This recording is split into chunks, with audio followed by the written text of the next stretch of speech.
Hi, I'm Gary, and welcome to Physical Format Rock and Roll, where I talk about all things rock and roll and classic metal. Now, this is a contest entry video. So, Jeff Whitcher, Vinyl Destination, has recently got 200 subscribers. So, he is doing a little contest. I happened to find out about, I'd never heard of his channel except some of my friends here in the VC. I saw them do this contest, and so naturally I had to look up his channel. And he seems like a pretty good guy. And I just started watching some of his videos, but I can tell that I'm going to like that channel quite a bit just out of the ones that I've seen. To be honest with you, a lot of the videos that I watch, a lot of the channels that I watch, a majority of them, not all of them, but a lot of them are ones that people that I think, they seem like a pretty cool person. I wouldn't mind hanging out with them. And so that's how I judge some of it. Not always just by the music that they talk about. And Jeff seems like one of those kind of guys. So I am going to make this video,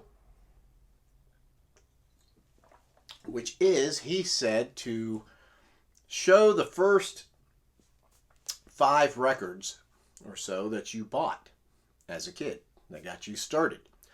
So that's what I'm going to try to do. I will admit, we're talking about, many, many years ago, and I'm a little fuzzy on some of them, like which came first or whatever, but I think I've got a fairly decent idea. Now, the first thing I'm going to show is, the first few records that I got weren't necessarily music records, right? They were things like this. I'm sure a lot of you of a certain age got this. Walt Disney's Haunted House record. It had like a bit of a story, then it had all these sound effects and stuff going through it. I used to like the Haunted House records.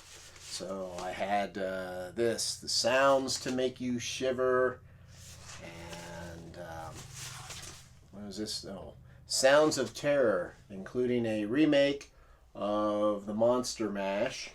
I'm kind of curious if any of you out there had any of these, but I think I had another one too. But I used to I've always loved Halloween since I was a little kid.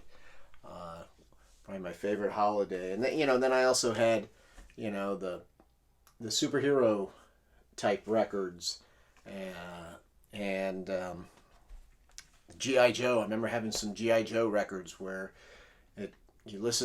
it tells a story. It tells the story that you're reading, and it goes bing, and you turn the page. I had those too. So I'm not really counting that, but I'm just showing those are the type records that I had first. Now, the first music record that I can remember buying, I actually had it on 8-track, and I have since then found a copy out in the wild on vinyl, because the 8-track is long dead, but it is Jim Stafford. Now, look how cool he looks on the back there. A lot of you have probably never heard of Jim Stafford, but Jim Stafford used to have a TV show. I can't remember if the show came after this or before it, but I got the 8-track of this. He had a hit, kind of a jokey kind of hit, called Spiders and Snakes. I don't like spiders and snakes, but that's not what it takes to make me love you. Anyway, you can look that up. It's kind of a corny song. But I got the 8-track of that, and this kind of this album is all over the place. It's a bizarre 70s record that has like slow songs, country songs. It's got kind of like a jokey blues song, but it's also got 2 kind of rock songs on here that kind of, got things started. There's a song called The Last Chant and Swamp Witch, which I thought were, at the time, I thought they were pretty badass songs, and I still really still really like those songs, to be honest with you. I'll always love those songs. This album will always be special to me, as corny as it might be. So that kind of got me started. Of course, I'm hearing things on the radio and things. I know that, one of the earliest influences was the Monkees, seeing reruns of that show, but I didn't have their record or whatever.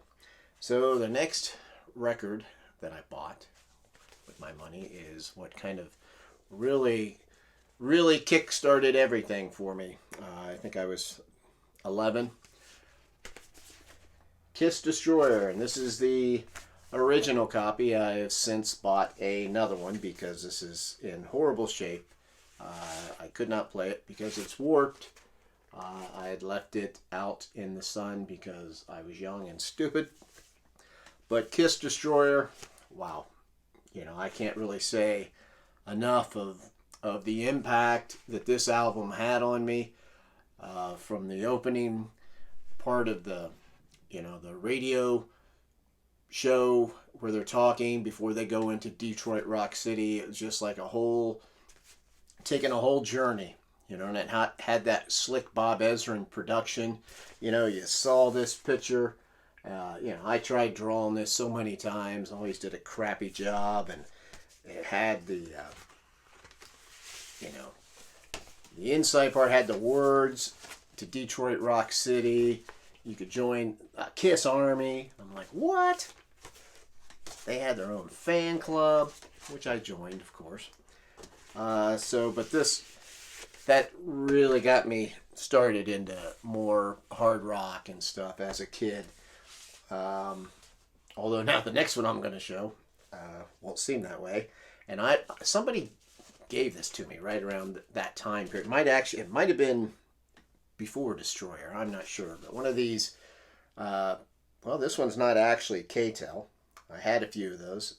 This is Adam 8 presents Disco Party. Woohoo! It's not really all disco songs.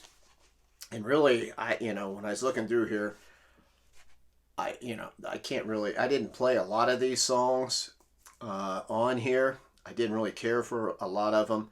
But there were a couple on here that I used to play a lot on this. They had Paper Lace doing The Night Chicago Died. I always loved that song. They had You Ain't Seen Nothing Yet by Bachman Turner Overdrive was on here. A lot of this stuff was, weird stuff. Rock the Boat, Never Can Say Goodbye, The Hustle is on here.